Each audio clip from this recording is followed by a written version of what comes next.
Pagbasa sa Aklat ng Kawikaan, Kabanata 10, Talata 1 hanggang 32.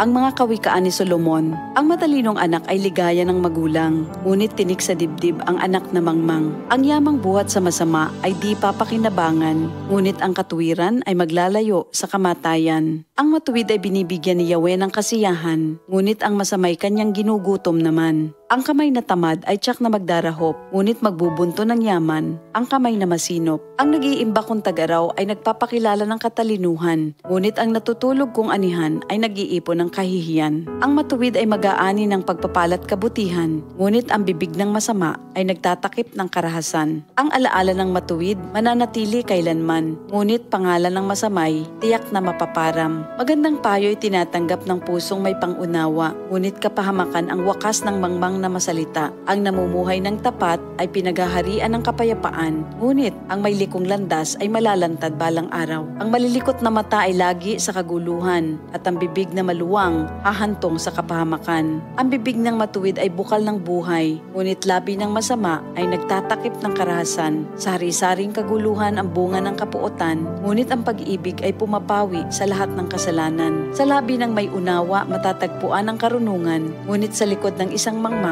pamalo ang kailangan. Ang taong matalino'y nag-iimpok ng karunungan, ngunit ang salita ng mangmang ay nagdadala ng kapahamakan. Ang kayamanan ng mayamay matibay niyang tanggulan, ngunit ang kahirapan ng yagit ay kanyang kapahamakan. Ang kinikita ng matuwid ay nagbibigay buhay, ngunit ang sama-sama winawalda sa kasamaan. Ang nakikinig sa payo ay nasa daan ng buhay, ngunit ang ayaw sumunod ay tungo sa pagkaligaw. Ang nagtatanim ng puot ay puno ng kasinungalingan. Ang naninira sa kanyang kapwa ay isang taong mangmang. Ang taong masalita ay malapit sa pagkakasala, ngunit nagpipigil ng dila ay dunong ang pakilala. Ang dila ng matuwid ay tulad ng pilak na mahalaga, ngunit ang puso ng mangmang ay basura ang kagaya. Ang labi ng matuwid sa marami ay pakinabang, ngunit ang mangmang ay namamatay ng walang karunungan. Ang pagpapala ni Yahweh ay kayamanan na walang kasamang kabalisahan. Ang paggawa ng kasalanan ay kasiyahan ng masama, ngunit ang mabuting asal, kasiyahan ng may unawa. Ang kinatatakutan ng masama ay magaganap sa kanya, ngunit ang hangarin ng matuwid ay matatamo niya. Tinatangay ng hangin ang taong masama,